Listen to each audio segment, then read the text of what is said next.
wanaweza kutuita. Tuko tayari wakati wote. Kambi KOP ma Kiwasko koro oyudo sir mar milion 9.9 mar siro chenro mag KOP maler ne jodak ma Kisumu kod alwora mare. Sirno ma ochwal kod riwruok mar World Wide Fund for Nature WWF Kenya biro konyo e pidho yien e alwora mag kuonde ma igolo pi, tiego jopiny ma odak e alworago to kod bende bero dundu mag KOP kod minyaga.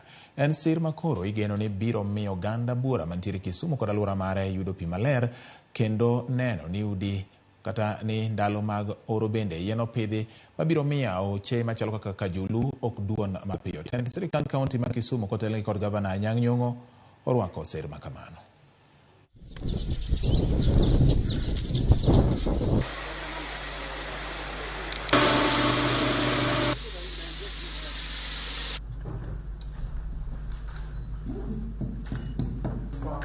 Trains north to south, and for sure the county and Kowuok in particular.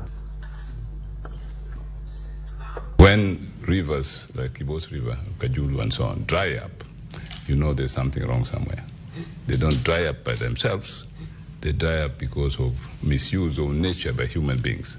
That too we must deal with so that our resource and source for water is sustainable, and so that we can live in this world as human beings with the other nature. It is not us, it's animals, plants and so on that must be guaranteed life. This is something that not just creating awareness on the need to secure water source areas, but also giving Kenyans an opportunity to act.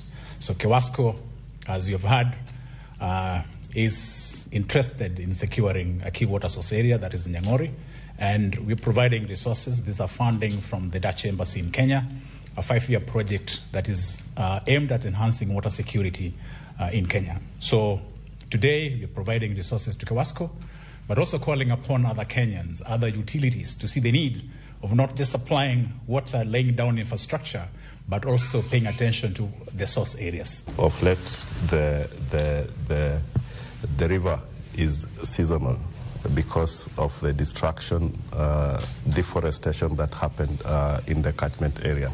So this is going to mitigate against the negative effects, and we hope that, we know that in future, we are going to be able to abstract water throughout the year.